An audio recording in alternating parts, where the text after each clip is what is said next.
Bonjour, je vous fais ici une quatrième vidéo sur la notation scientifique.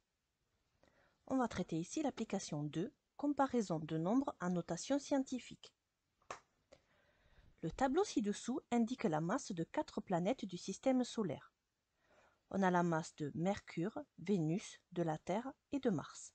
Vous devez écrire ces masses en notation scientifique, puis ranger ces planètes par ordre croissant de leur masse. Alors, première chose, on peut regarder les écritures qui sont là. Les écritures sont de la forme un nombre décimal multiplié par une puissance de 10. Mais sur ces 4 écritures, il n'y en a qu'une qui est écrite en notation scientifique. C'est celle de la Terre. Tout simplement parce que ici, on a un nombre qui est écrit avec un seul chiffre non nul avant la virgule, multiplié par une puissance de 10. Ici, on a un nombre entier, c'est 330. La virgule, elle n'est pas écrite, mais elle est là, juste après le 0. Là, on a 3 chiffres avant la virgule. Ce n'est pas une écriture scientifique. Ici, la virgule, elle est là. On a 7 chiffres avant la virgule. Ici, on a un seul chiffre avant la virgule, mais il est égal à 0. Il n'est pas non nul. Donc ça veut dire que ce n'est pas l'écriture scientifique. Alors, on va écrire la masse de Mercure. On a déjà vu que cette notation n'était pas en notation scientifique. Par contre, on a une puissance de 10 ici.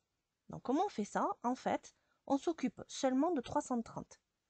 La puissance de 10 qui est ici, on s'en occupera plus tard. On va écrire 330 en notation scientifique. Dans 330, je dois mettre la virgule au bon endroit pour avoir un seul chiffre non nul avant la virgule. Je la place ici pour avoir 3 avant la virgule. J'ai bien un seul chiffre non nul avant la virgule. 3,30, je peux aussi l'écrire 3,3 plus simplement. Il me reste maintenant à trouver la puissance de 10. Pour faire ça, je vais regarder dans 3,30 de combien de rangs je dois décaler la virgule pour obtenir 330. Pour trouver la puissance de 10, en fait, il faut regarder de combien de rangs on doit décaler la virgule dans 3,30 pour obtenir 330. On a déjà dit que dans 330, la virgule était juste après le 0. Donc ça veut dire que je dois regarder de combien de rangs je décale la virgule pour passer d'ici à ici. Je la décale de 2 rangs vers la droite. Et décaler de 2 rangs vers la droite, ça revient à multiplier par 10 exposant 2. Donc ça veut dire qu'ici, mon exposant c'est 2. 330, c'est égal à 3,3 multiplié par 10 exposant 2. J'ai trouvé la notation scientifique du nombre qui est entouré en rouge. Pour que l'égalité soit vraie, je pense bien à écrire la multiplication par 10 exposant 21. Maintenant, je vais m'occuper des 2 puissances de 10, donc la partie entourée en vert. Je reporte 3,3 et maintenant, je dois trouver ici l'exposant. Pour trouver l'exposant, il faut se rappeler de la formule d'un produit de 2 puissances de 10. 10 exposant n multiplié par 10 exposant m, c'est égal à 10 exposant n plus m. Donc ici, c'est égal à 10 exposant 2 plus 21. Ça donne 10 exposant 23. Donc ça veut dire que la masse de Mercure, exprimée en notation scientifique, c'est 3,3 multiplié par 10 exposant 23 kg. J'ai bien ici un nombre écrit avec un seul chiffre non nul avant la virgule, multiplié par une puissance de 10. Je procède de la même manière pour la masse de Vénus. Je vais trouver la notation scientifique du nombre entouré en rouge. Je place la virgule pour avoir un seul chiffre non nul avant la virgule. Je la place ici. Ce nombre, je peux l'écrire plus simplement 4,871 puisque ces zéros sont inutiles. C'est ce que j'écris ici. Il reste maintenant à trouver la puissance de 10. Donc comme tout à l'heure, je pars de ce nombre et je veux regarder de combien de rangs je dois décaler la virgule pour obtenir mon nombre de départ. Dans ce nombre, vu que c'est un nombre entier, la virgule elle est juste là après le 0. Autrement dit, elle est ici. Je dois donc décaler la virgule de 6 rangs vers la droite, ce qui revient à multiplier par 10 exposant 6.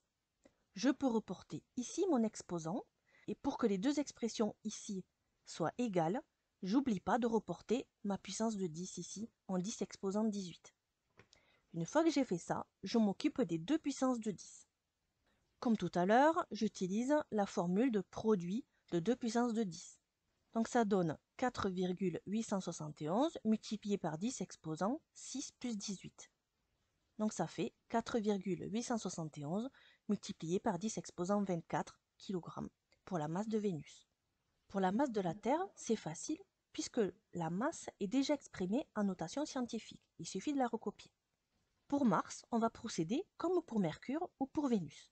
On écrit le nombre et ce qu'on va faire, c'est qu'on va d'abord trouver la notation scientifique du nombre entouré en rouge. Donc je le reporte ici. Je place maintenant la virgule pour avoir un seul chiffre non nul avant la virgule. Je la mets ici.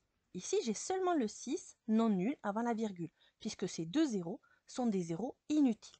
J'écris ici 6,39. Il me reste maintenant à trouver la puissance de 10. Je pars de ce nombre, donc de 6,39, et je vais regarder de combien de rangs je dois décaler la virgule pour obtenir le nombre de départ. Je dois trouver 0,0639. Autrement dit, la virgule, je la veux ici. Je dois donc décaler la virgule de 2 rangs vers la gauche. Et décaler la virgule de 2 rangs vers la gauche, ça revient à multiplier par 10 exposant moins 2. Pour ne pas se tromper dans l'exposant, il faut se rappeler que lorsqu'on multiplie par une puissance de 10 avec un exposant négatif, le résultat, il est plus petit que le nombre de départ. Ici, le nombre de départ, c'est 6,39 et le nombre obtenu en multipliant par 10 exposant moins 2, c'est 0,0639. Il est bien plus petit que le nombre de départ. J'ai trouvé l'exposant, je peux le reporter. Donc les deux nombres qui sont entourés en rouge, ils sont donc égaux. Et maintenant, je reporte ma puissance de 10, mon 10 exposant 25. Et une fois que j'ai fait ça, comme tout à l'heure, je m'occupe des deux puissances de 10. On applique à nouveau la formule et on trouve que la masse de Mars, c'est 6,39 multiplié par 10 exposant moins 2 plus 25. Ça donne 6,39 multiplié par 10 exposant 23 kg.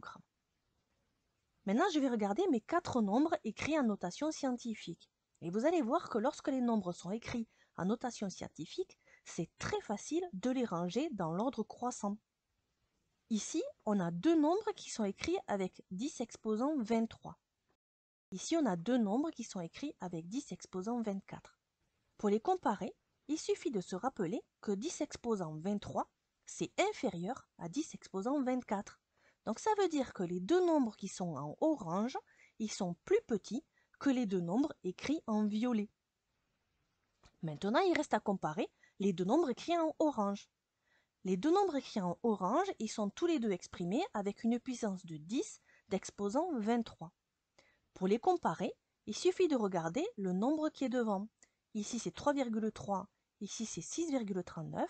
3,3 étant plus petit que 6,39, on en déduit que 3,3 multiplié par 10 exposant 23, il est plus petit que 6,39 multiplié par 10 exposant 23. Il reste maintenant à comparer les deux nombres écrits avec 10 exposant 24. On procède de la même manière. Ces deux nombres sont écrits avec la même puissance de 10. Il reste donc à comparer 4,871 et 5,974. 4,871, il est plus petit que 5,974. On en déduit que 4,871 multiplié par 10 exposant 24, il est plus petit que 5,974 multiplié par 10 exposant 24. J'ai rangé les 4 masses dans l'ordre croissant. Je peux donc maintenant ranger les planètes dans l'ordre croissant de leur masse. 3,3 multiplié par 10 exposant 23, c'est la masse de Mercure. Ensuite vient la masse de Mars. Ensuite, c'est la masse de Vénus. Et pour finir, c'est la masse de la Terre. Il ne reste plus qu'à conclure.